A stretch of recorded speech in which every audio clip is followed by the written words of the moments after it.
inside there, and I know, but the truth is I cuts across. Once you are knowledgeable about something and you are very passionate about it, a lot of times you do not have to sit down and wait to get results. For us that are passionate about creating mental health awareness in Nigeria, we don't sit down. I'm a Muslim, practicing Muslim, like pray 5 times a day, be godly, if I have money, go to Mecca once in my lifetime, following the 5 pillars of Islam. But as I'm sitting down here today, 13th August 2016, I've been to more churches than mosques. Because the Islamic religion is also very more conservative than the Christianity.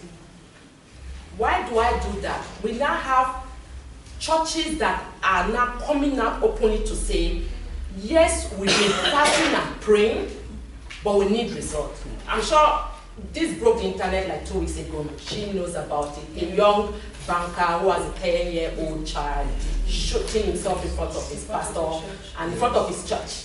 That was when people learned, okay, the church couldn't help him. Why? How? He didn't even pray and fast enough.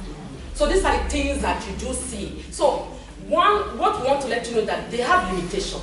We the followers, a lot of us have taken it hook and sinker by worshiping our pastors and our malams, forgetting that they are human beings before they became pastors and malams.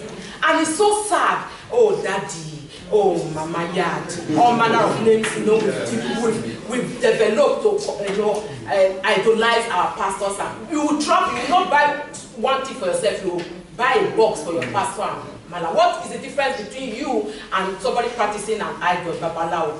So we have to tell ourselves the truth first, as an individual. Sometimes when the pastor or the malam that told them to do this. So we is educating the religious leaders. Because when you're in distress, there are 2 pathways. Either you look for your religious leader, or to pray and fast with you, or you follow the pharmacy or chemist or somebody, a friend, trusted friend or whatever, to the extremist, babalao and all that. So there are these pathways you on your own devise to get that yourself away from that. So as human beings, and I will employ everybody sitting down here today, go all out there to your various religious homes. Let them know.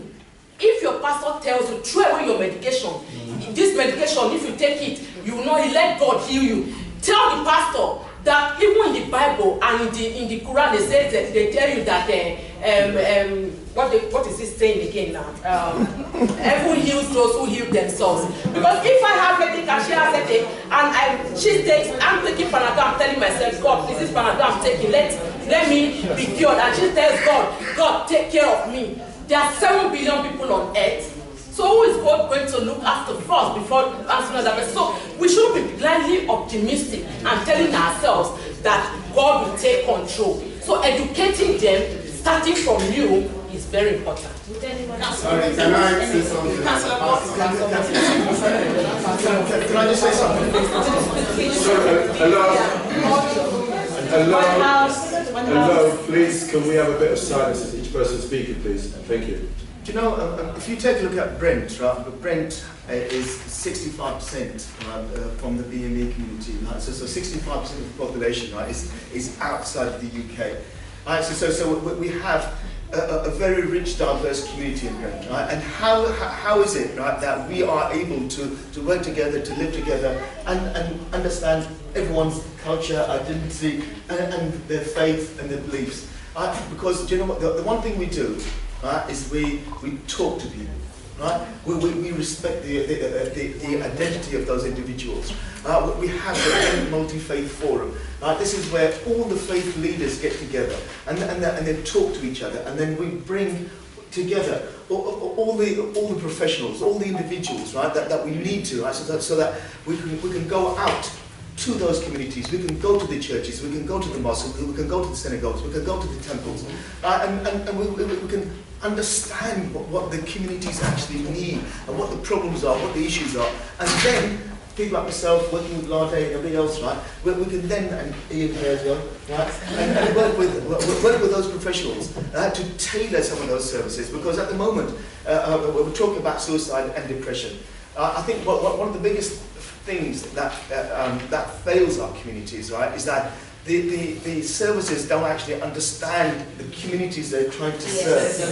That's the biggest problem. Right, so by going out there, by bringing people together, by educating people, and giving them the information so that they can go back outside and speak to everybody else, and get that information, disseminate that information, and get everyone together. That's the way to do things.